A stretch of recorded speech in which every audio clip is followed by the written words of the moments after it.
Hi, welcome to the Magician's Journey. This is part 2 of a series of videos showing how I converted the cellar into a home recording studio. If you want to see part 1, it's somewhere around up here floating in, hopefully. So yeah, in this video basically it's the remainder of the conversion and the remainder of all the building work right up until the point when it's all painted and the carpet's in, ready for me to actually move in. So enjoy. Right, so here we've got this white plastic stuff, not very good light actually, but it's called Permaseal, and it's the third line of defense against the dampness in the cellar. So we've got the dry rodding, we've got the slurry we can see here. Actually there's the wooden frame behind, which is loads of rock wool, and that's the we're going to cover that over with boarding, but that's the air outlet for the cellar, well, the studio. Yeah, so you can see the rock wool is all in the ceiling voids now. We're now looking at we've got a waterproof membrane on the floor, so that goes on top of where we took the levelling sand out that had the bricks on top of it, and we're starting to, well, starting to lay down the concrete.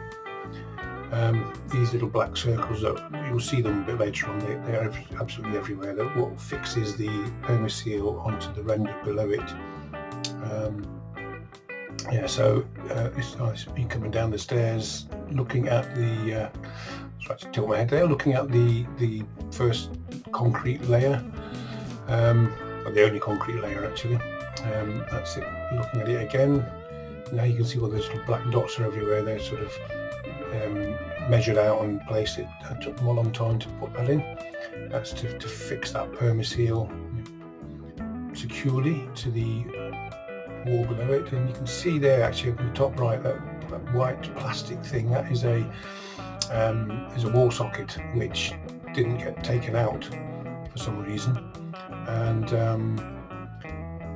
it caused me a problem later on when I was trying to do a wall mounting for one of my guitars. I couldn't fix into it, so I've got holes in the wall at the moment, just over behind me on the left, but I'll fill them in. I don't know why that wasn't taken out. Yeah, so we can see that actually, apart from the stairs, this Permaseal is pretty much almost totally in place. Workbench tools, interesting stuff. There's the again the ceiling void, the roofs, the rafters, where full of rock wool. I think I'll do a shot looking through. Yeah, so this is the filter, where the filter is going to be fitted on. That just leads outside into it's below ground still, obviously. It leads into a concrete brick built thing, which vents the air out into the top. Now we're looking at the Permaseal, all going up the stairs now. You can see that the stairs are still they're really old. One side of the Permaseal has been done.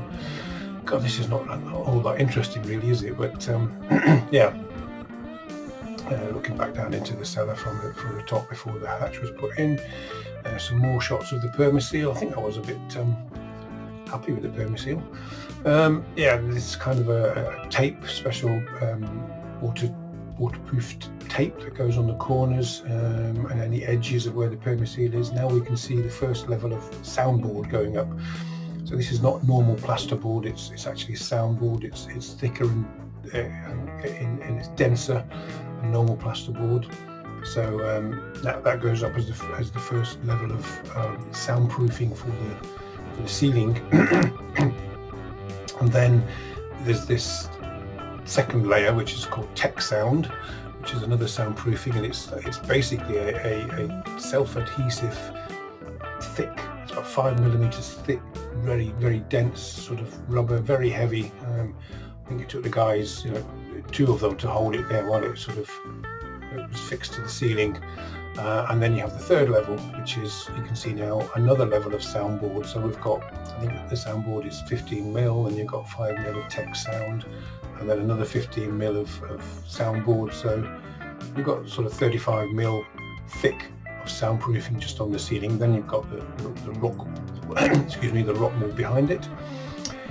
Now we're starting to put up normal plasterboard on the walls, which is, I think that is 10mm, sort of dot and dab. You can see where the dots or the dabs, whatever you call them, are drying behind the plasterboard. All of the electrical bits are now sort of covered over, and it's got boxes there ready to fill in. Again, a lot of drying time. When the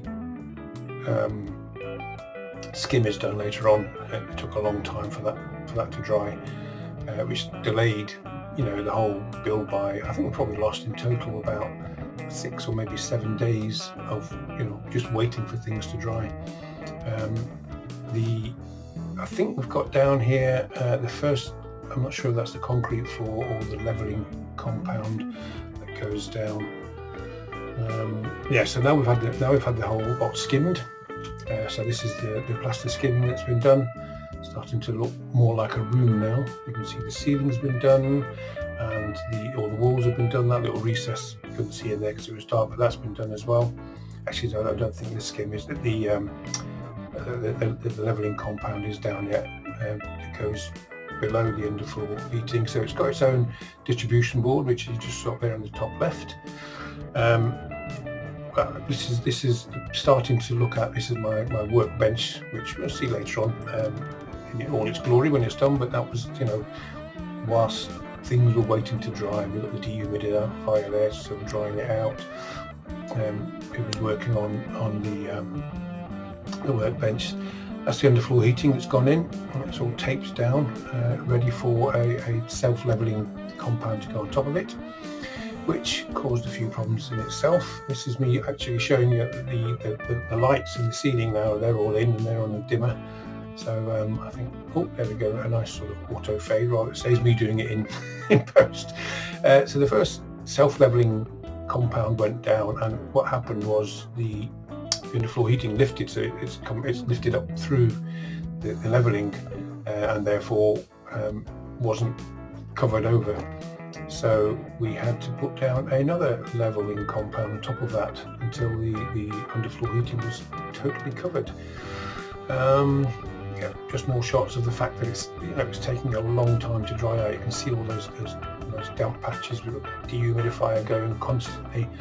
The door's been fitted now. This is a heavy-duty fire door. I think it's a 30-minute fire door, to which the carpenter has fixed some wood, whether it's plywood or whatever, each side of it to give it more weight.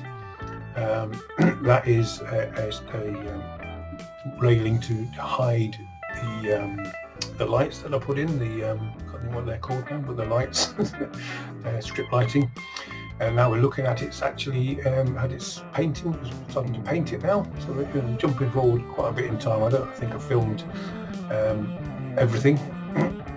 So, and here's the carpet, lovely carpet, really expensive carpet, most expensive carpet I think we've ever bought.